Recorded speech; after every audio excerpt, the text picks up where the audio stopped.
Welcome back everyone, this is Hide on the Ryze and today we are going for another Ryze gameplay. We are playing in Diamond Elo, Diamond 4, Diamond 3 I guess, and we are facing an Akali. Akali is a really tough matchup at low Elo, that's what I've noticed. A lot of people struggle to fight against Akali, so I will show you guys exactly how I'm going to play this matchup. So, first thing, really important, I always put a ward down against melee champions such as Akali and Yone in the early game before the laning phase does start. You can wait a little bit before putting up this ward actually, but yeah, and the idea behind it is to keep poking the Akali or the Yone or the Fizz, basically the melee champion as much as possible, as much as you can. So I started W to slow them down and put some auto attack, and that's also why, by the way, you start E against mages and distance champions, because you won't get the opportunity to auto attack them. Whereas against melee champion, it's worth to actually put down, to actually level up the W to auto as much as you can the Akali. Because for instance, two auto attacks is worth more than an E in terms of damage output. So you see, every time she comes and walk up here for a CS, I'm going to W her right away and put in some auto. Now she is level 1, so I will just jump back a little bit 15 seconds before to show you the transition level 1, level 2. I know that I will get my level 2 first, so I'm walking up to try to punish her if she comes for a CS. So like this, so yeah, E, auto attack, and if she comes for CS, I will just W her and harass her as much as I can. Every auto does matter. I will pause here a little bit. That's why normally at this timing, that's where I would go here in the Raptors and ward here. And you see that my ward is going to expire pretty soon, and I know that the Raptors are still up. But my point was that since I've already warded in the early game, and I should have waited a bit to ward, by the way, but whatever. Since I already warded, I don't need to go ward now. So my tempo here and my timing, the timing I get from not going to ward here, I will use it to either auto attack and harass Akali under turret, or at least pressure her so she cannot get those CS for free, and trying to put her HP bar a little bit down. That's basically what I want to do here, instead of going towards. So that saves quite some time, here it's like 150 HP, 200 HP down now because of that. So I wouldn't have been able to do so if I had been warded instead. So that's great. The thing is, now I know that top side is cleared from camps, so the Talia can gank me at this point. She can gank me from both side. She must be at the Raptors and then going for a red buff, so I need to be a bit mindful, but Akali early game is not really great at following up ganks, so it's actually fine. As long as you poke Akali down in the first 3 levels, that's great. I mean, you are in good shape because she cannot pressure and kill you. She's playing TP though, not Ignite here, so I cannot really, kill her 1v1. Because she will, when she will get low enough, she will just back and TP. Nonetheless, it's still important to keep pressuring her and harassing her under turret, so she's not becoming a threat and she cannot rotate and get early kills. If an assassin gets early kills, basically the game is pretty much over because she can just snowball. That's why it's really important to harass those kind of champion and not be scared in the early level. So now the wave is bouncing back to me, so I'm going to shove it to freeze it to make sure that Akali needs to come to crash this wave. The right play for Akali, I will pause right now. The right play for Akali, since she's that low, is to just reset and TP back to lane with full HP and item advantage, and ping help from her jungler to crash this wave. Myself, if she does that, so if she comes back with items and elf advantage, I will just myself go back to base and TP back to match that item advantage, and eventually she may manage to break up the freeze, but that's okay. Then I will build up a slow push. But in this situation, she made a huge mistake because she's really low HP because of the RS and damage we put to her earlier, and she's tilted and she wants to crash that wave and save her TP. So she's greeding basically because she wants to save her TP, but she will get punished for that by my Rengar. And you know, I mean, that's pretty much a free kill here. She got no vision at all and she's just staying. So yeah, but actually, I remember that. I think she actually escaped from it, mainly because Talia came and helped. I would just look. I thought that she was 100% dead. I had no mana at all. I couldn't do anything here. Yeah, and Talia was there. Okay, yeah, she escaped. That's unfortunate. But so our jungler came to try to break the freeze, but eventually they didn't manage to get it. So that's fine. We're still in a really good spot here. I'm pretty low HP, low mana, but I got the information on Talia earlier, so I'm not really scared of anything. But now Akali is back with item advantage, so I cannot stay on this lane. I'm not like... I don't... A lot of people are staying here tilted and trying to break the freeze and crash the wave, but just don't do that. Reset and use your TP at your advantage to get back to lane. I went for Blasting Wind right away. Really aggressive setup and really aggressive build because I want to keep pressuring her as much as I can. I don't need mana. I want to really harass her and poke her down and keep the control of the lane.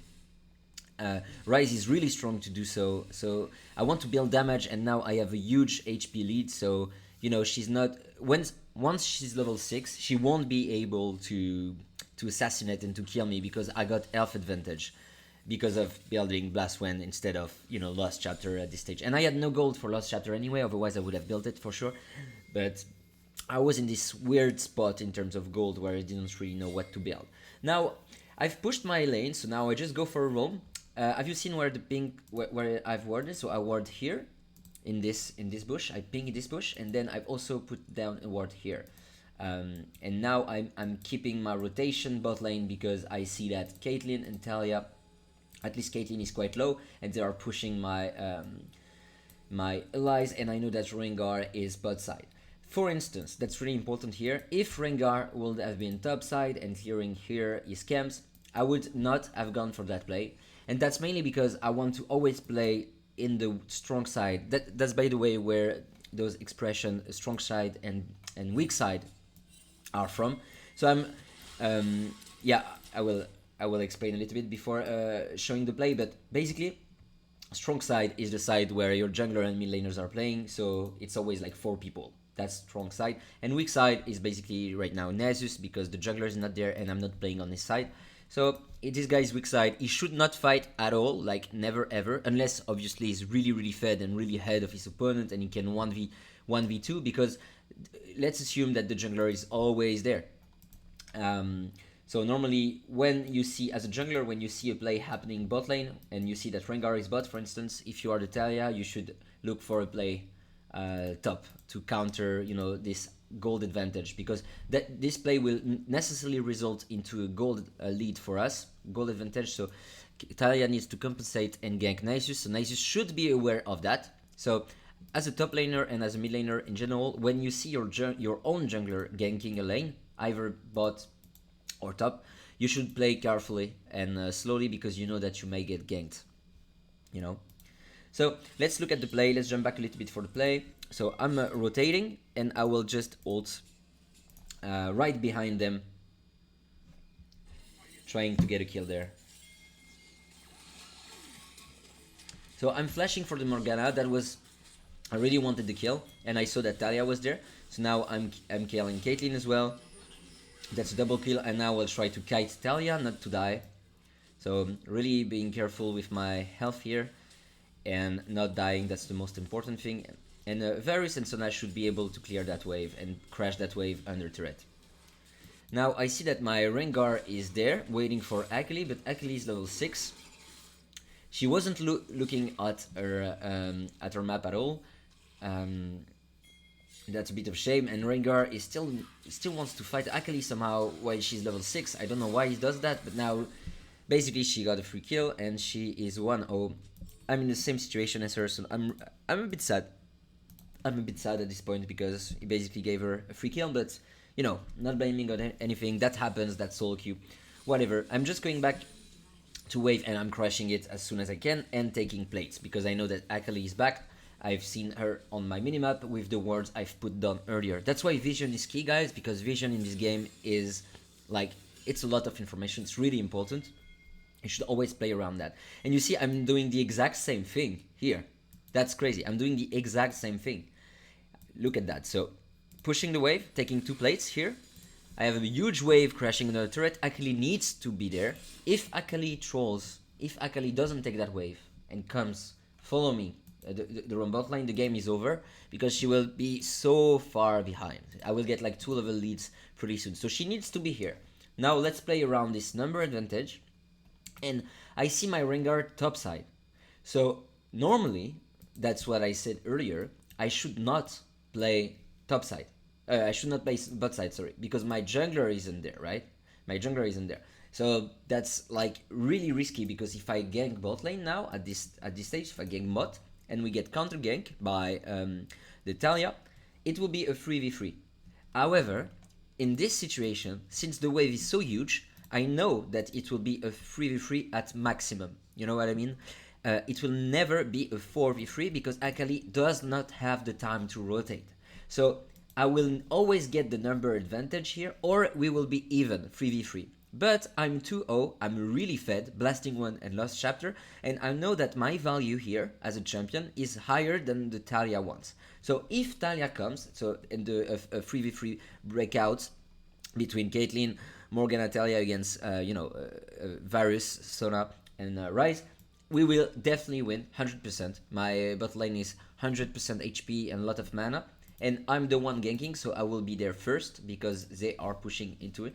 So we will put down like a lot of rotation before. So that's actually an exception of the rule I've told you guys. But I'm still going this way, pinking this bush here, so I'm not getting seen. And I will walk here, ward this bush again. I really like warding this bush; it grants a lot of information. And going to walk straight to the bot lane, trying to gank. Now I see that Caitlyn is really low HP, so it's really a free kill here.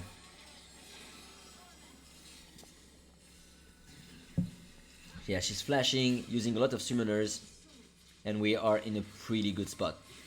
Don't greed for that kill, don't try to die for like no reason at all. They are in a good spot, my bot lane is in a good spot, they managed to crash the wave, so it's really fine. And now we'll just reset. Akali is probably coming bot now because I don't see her here, she didn't push that wave. So I was pinging a lot here, that Akali was coming, so that my bot lane needed to be careful and reset. Eventually they end up getting that kill, so that's also great on Tone Morgana. So I'm going back to lane, I have 3 kills, I'm in a really good spot to carry the game at this point. And my Akali didn't do much. So now I'm not really scared of her because of my gold lead. I still got my vision bot side and I'm leaning towards the side of my jungler here. Always leaning bot side when your jungler is bot side and top side when your jungler is top side. Always play on the side of jungler unless there are some exceptions and plays such as the one we've seen earlier. Really important to adapt in this game. She is coming for me, but I'm not really scared or anything. But I should be careful though because assassins can actually burst you quite easily. So after like 60-50% HP, you should be careful and thinking about your lethal range and her lethal range. If she gets all your spells onto me, maybe I could risk a death, especially if I get ganked. So I need to be careful a little bit now. When I'm 100% HP, it's fine, but 60-50% HP against assassins, you need to play a little bit different. So trading is not at our advantage against assassins, basically. So just farming, nothing crazy, I'm just going to speed up the game. Now, okay, let's jump back slightly. So I'm getting ganked by Talia, really nice try. So they have been really patient. And Talia is going to ultimate me from behind, so she's here and she's trying to ult me. But I have flash, so I can just flash that and dodge the Talia W and escape from that gank. But that was a really dangerous gank. I had TP though, so if I die here, I can just TP back to lane. So I'm now in a good spot. Talia spent a lot of time here and a bit of health as well, especially that she's getting poked by my EQ. She's not playing really well here from her. Just going to speed up a little bit.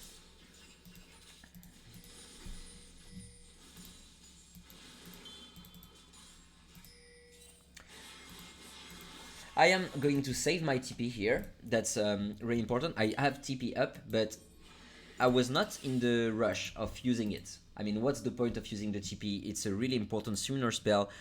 As a rule, as a general rule, I also realized that the difference between like really high elo players and low elo players, and even like for instance some diamond players and master players, the summoner spell usage is huge. So it's same for the flash and everything. Never use your flash when you know that you're dead. When you know that you're 100% dead, never use your flash. Same for TP. Try to really think about the timing of your TP. Is the Drake up really soon? Can we actually Baron and pressure Baron on the side lane with the TP? Should I save or use my TP? And here, there was no need at all for TPing mid because no waves was under turret, so I wouldn't miss any minion. And same here, bot lane. There was no place at all I could do so. I just decided to walk back to lane and saving my TP. So try to think about it, guys, when you play before flashing. Always think about your similar spells. That's really important. And we need to get the maximum value on our summoner spells all the time. Okay, so I will show you now. So I saved my TP, and now I was looking at bot lane, and I saw Akali going onto my Varus. So now I decided to TP actually. And I also tried to use my R to try to get her, but unfortunately I think she managed to escape with like 10 50 HP. She flashes out and she just escaped. That champion, man, it's crazy. It's so hard to catch Akali. I really don't like playing against Akali. But yeah, so I used my summoner spell to try to get a kill. It didn't work out, but the idea was there. Now she's staying, so I would just pressure her because she's really low. So I don't want to reset here. I want to stay on the map, play with my jungler, so push and rotate all the time. Always play on the side of my jungler. See, I will never like push the wave, and I will not like go in the top side river. Like, what's the point? I don't know where Talia is. I will always play with the strong side, with the vision you get. I know that my Sona and Rengar are there, so I'm not scared of just going there, warding, playing around here. If someone is there, we just catch him. We have number advantage. But I will never ever like just push the wave, and my team is there, and I will never go here like for no reason. Like, what's the point of going there? You can get catch and get caught and die basically. So always play with around your jungler and your teammates. Really important on Ryze, and as a mid laner in general, right? Now, see, my team here is trapping, and they try to set up a kill onto the Akali because she's really low HP, and my Rengar is going to kill her here. So great, now we try to get a double kill. Talia was topside as expected, so we're trying to pressure S4 now the mid lane, and now we are in a pretty good spot because we helped a lot the bot lane by ganking them. So now they are really ahead, and we managed to impact the game and impact the map. We see Yone, we try to collapse on him, but it doesn't work. I'm taking Morgana's Q, unfortunately. Kinda stopped my tempo. But eventually Yone is trolling, so we end up killing him. That's fine. I'm going Luden that game. I forgot to mention that. I'm going like full glass cannon damage build. I really love it. Especially if you want to like carry games on your own, it's really important to build up some damage when you can and you get an opportunity. Now here, there is no point of joining that fight. My Sona got caught, and they were like 4 people. 2v4, I'm not taking that fight, not risking to give them my shutdown. And I think I will start to go to side lane pretty soon. Yeah, I think I'm pinging now Varus that I should go side and that he should go mid, because I'm going to play against Caitlyn. Oh, yeah, that's interesting here. So here, I was actually really surprised. So I'm 3-0 and Caitlyn is like 0-5. I have my mythic item and like she doesn't have mythic at all. So I mean I'm level 10, she's level 8. So in my head I was like, she's trolling. Like why is she even there? I can like 100% kill her and I will just, yeah, kill her, take the wave, take the turret, snowball the game, and the game will be pretty much GG. But just look what happened. I don't know what happens. Like she put like give me like one auto off. I'm like 250, 400 HP down, and then she's just, I don't know how, but like she got another crit, another headshot because she entered the bush. And look at my HP, just getting destroyed, and now she ults me and one shot me. I was so surprised, and now I give her 600 gold. So now she's definitely back in the game. Look at the gold. She got almost as much gold as Varus, while Varus is 3-1. That's how important shutdowns are. So I got surprised a lot, but unfortunately that happens. And yeah, I was a little bit upset at the time, I remember. But whatever, the game goes on. I should be a bit careful. I misplayed that catch. But that happens. Let's keep focused and see how we try to snowball the game. Because now we only have a 2k lead, which is not a lot. It doesn't translate to victory. I TP bot here to not lose many CS, and I'm deciding to stay bot lane and side lane, sorry. So yeah, I'm going Rod of Ages as a second item. I see Caitlyn mid, so I'm fine with pushing that wave. If Talia comes, I can kill her, and I'm not scared of Akali at all because I do have ultimate. So as long as I dodge Talia W, I can ultimate out, even if Akali ults in me, they cannot stop me from using my ultimate to back off. So yeah, I've pushed a bit. I'm going back to bot lane.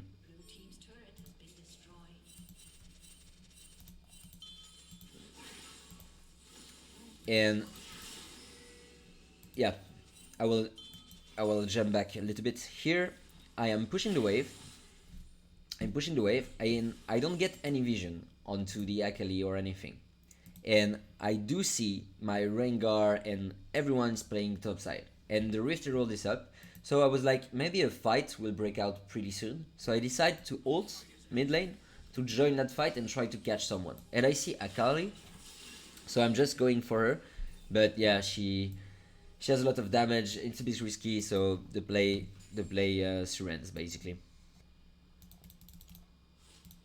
So I'm just deciding to go bot and wait for waves. Taking some waves here. Resetting. Okay, here I'm not resetting because I see all my team here. So I was about to reset. I saw my team in the river getting control of the vision, so I know I'm safe keeping pushing.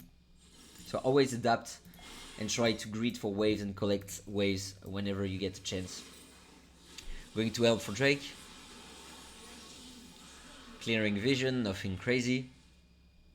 And here I see everyone's fighting mid, so that means I can just push that wave. Caitlyn comes and defend. I won't try to 1v1 her this time, unless she face check me, of course. But she doesn't. So we keep going bot lane.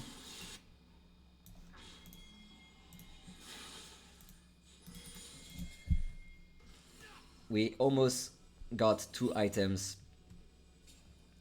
So we push really fast at this stage. We push waves really fast as Ryze. Always try to get for side lane. I see that I'm safe keeping pushing, but I didn't want to get ganked by Talia or ulted by Talia, so I decided to join mid lane again. My logic behind that is that, so I pushed the bot wave, Akali came to defend, so Akali is there, I know she's there, I know that if we make a play somewhere else, we will get most likely number advantage, especially because my ultimate makes me gain a lot of traveling time, right? So I will get there before Akali for sure. So I'm just pinging, engage, guys, please engage the fight because I'm coming and Akali is still bot. And that's why I decided to play around and impact the map with number advantage. So Caitlyn is there, trying to kill her. But playing it slow, not necessarily all in, and then we should get the kill. Really nice. We got also Morgana, and now we see a TP here. Yone came. Yone is inting, it's like the second time he's inting basically. Yeah, and now I just ping the Baron to take over the game. And now we have like 5k lead as a team, 6k leads as a team actually. And we get Baron. With Baron buff, as Ryze, you're really strong in side lane, so you need to play around it really much. So the thing is, I see 4 or 5 people mid fighting, so that means the top turrets can be taken pretty fast and pretty quickly, and that will allow me to actually get a lot of gold, because like those tier 2 side lane turrets are worth a lot of gold. So here I had to flash. I will just show you, because this champion Yone is broken in my opinion. Even though this guy is late, like 2-6, if he ults me, he can actually kills me, so it's really dangerous. So I needed to flash that. So he goes for me, but yeah, I'm just now killing him with flash, taking the turrets. So that's huge for me here. A lot of gold. And I could have, a lot of people would have reset here. Like a lot of people would have reset and back off because they are scared to continue pushing. But you know, my team is also pressuring with Rift Herald mid lane, and we get the information on those 2 carries. Caitlyn is the most dangerous person, and Akali is dead. So nobody can actually come here, right? Because they are all dead. So just keep pushing. There is nothing else that can prevent me from taking that turret, right? So just keep pushing. That actually, all those small actions actually make the difference. So, you know, that could make the difference in the game, those HP on that turret, right? It's also over multiple games. All those things add up and gets you golds, you know, for your team. 400 golds again for that turret. Whereas if I had reset here, I would have just wasted those gold, basically. Talia comes and defend. I'm trying to pressure the inhib.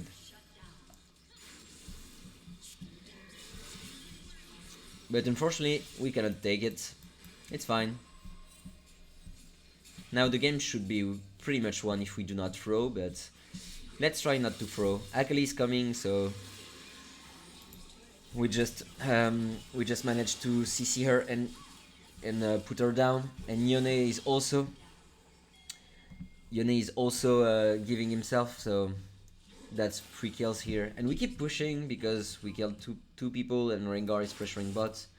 So yeah, nope. See, we still haven't reset. We just keep pressuring whenever we can. As long as they make mistake, we can abuse that. And now the game is pretty much won because of the team gold lead we got by pushing all those turrets and getting kills.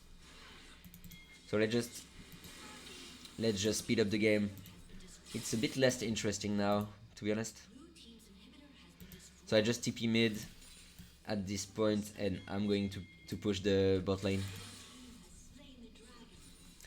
And my team is coming for me to shadow me, so I'm ulting Caitlyn here, behind her. Just as a general trick, I always like to ult behind people, so they are not sure whether or not I will take it. So sometimes they end up walking like this, and they are hesitating which way to go. I will show you. And it always works. Doesn't matter the elo, it always works. So you just put your R behind the target you want to catch, and you see she's a bit scared. She doesn't know whether or not I will go here or here, and she's hesitating. So that means you can get closer and kill them. You see? Always work. Always try this out, guys. I do that a lot with Ryze Ultimate. I use it basically as a baiting material, baiting tools. And now, yeah, the game is pretty much over. So, yeah. So, that's it, guys.